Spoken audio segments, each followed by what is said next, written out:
things. I even had I was really upset one time because I had an owner with a small dog, and she called the police to report the dog missing, and the police had told her that, oh well, your dog was probably been killed by coyotes. Don't Oh hold my out a lot of gosh. hope.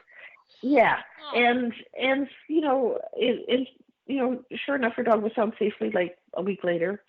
Mm-hmm. But she almost gave up because Yeah. that was somebody in authority that she thought knew what they were talking about, had told her that, you know, Yeah. Yeah. and just very frustrating that that, It that is, and kind it of spreads comes like it wildfire.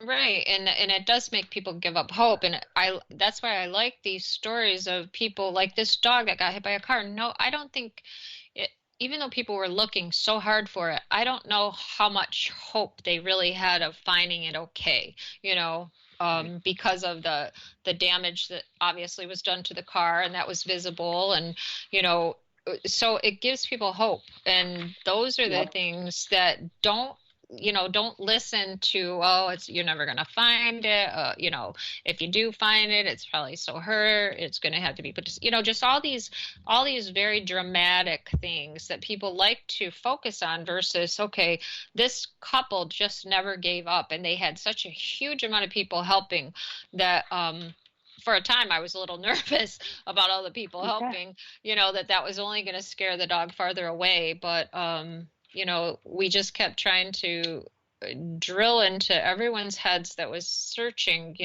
please don't shout out, whatever, and this one guy really had a plan. And I think his plan kind of helped the way he was going about it, kind of maybe moved the dog back towards home or something. It was interesting, Okay.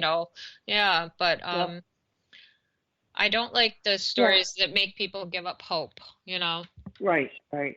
And we found that some dogs that do get hit by a car, they may go and hunker down and just rest and heal themselves, Hmm. for a few days or a few weeks.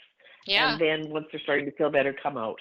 I mean, I don't think there was, any better example. I'm sure you saw the story this week, of a dog's resiliency, of the dog that was found in the rubble of the Oh, yeah. hurricane in the Yeah. Bahamas that had Hmm. been there for almost a month, I think. Yeah, it's amazing. And yeah, yeah, and had probably only been able to like lick some rainwater, and but survived, Yeah. and of course he's in rough shape, but he's a fighter and is going to be okay. Yeah. So, I know.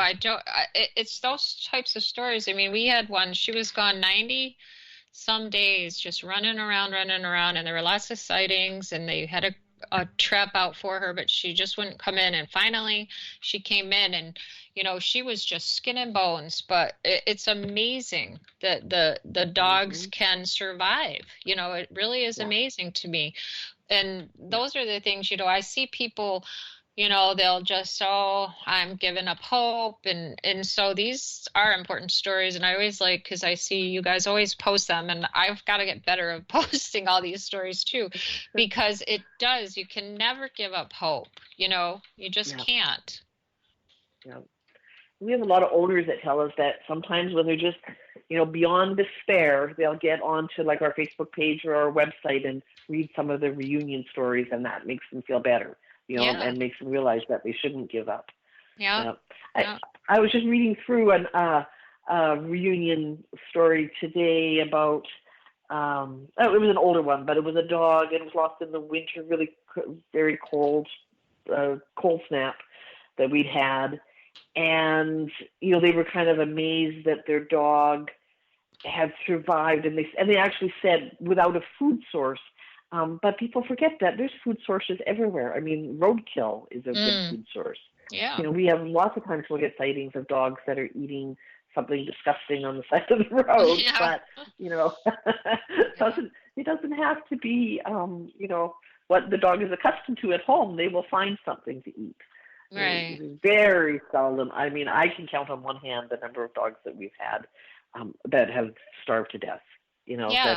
That have been found and had actually starved to death. I mean, that is so rare. And there's usually some other factor in play there as well. You know. Right. Right. An Um, injury or something. Yeah. yeah. So that one is a big one where the people get, just really scared that their dog is going to die because there's no food source.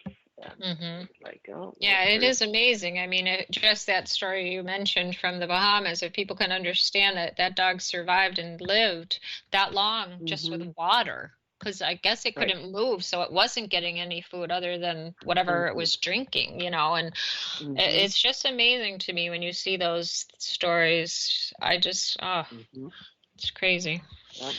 And generally our dogs in general, most dogs have a little, extra pounds on them anyway, a little extra weight on them. So, so going a few days without any food is probably not going to hurt them too much. I know, that's right.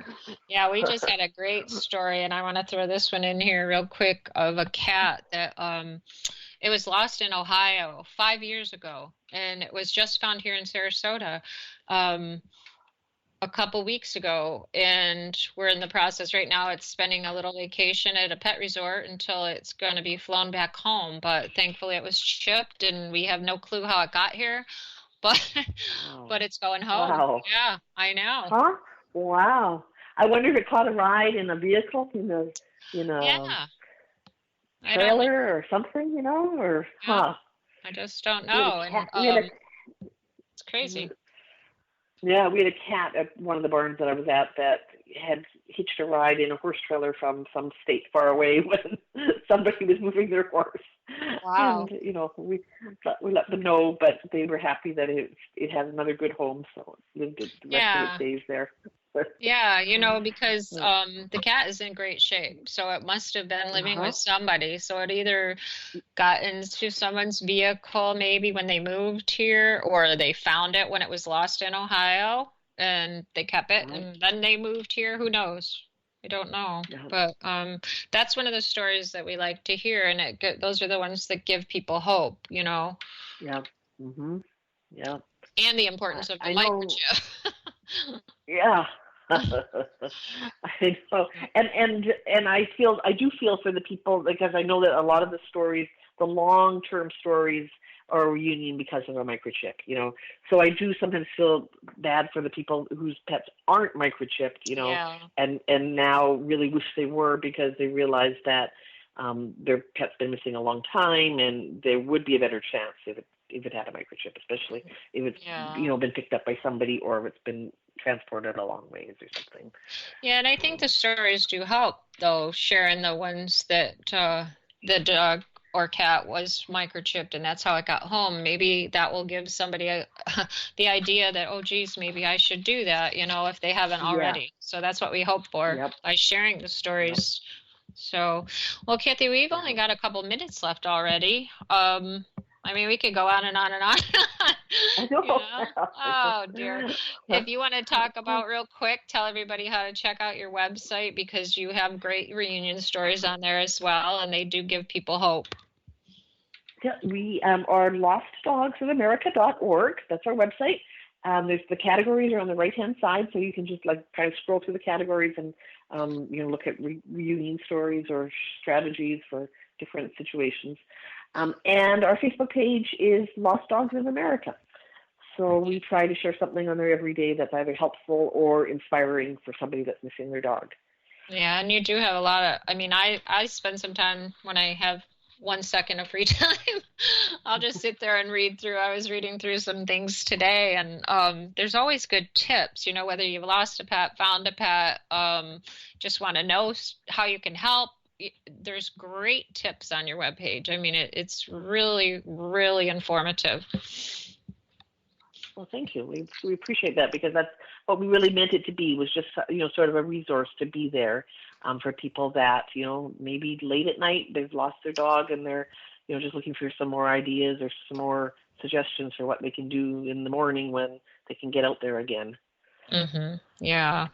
And Kathy is also the director of Lost Dogs of Wisconsin, and the Lost Dogs of America have lost dogs of whatever state you're in all across the country. So if you have a lost pet or a found pet, go to the Lost Dogs of or Lost Cats of whatever state you're in, and look for help from them, because they're there to help you. Absolutely, that's what we like to do. Okay. All right, everybody. So, Kathy, I'm not sure what we'll talk about next time, but we always come up with something that, Yeah. we hope is helpful and that we hope will give people, something they may not have thought about, something useful that can help them, reunite with their pets or to help them reunite a found pet with their owner.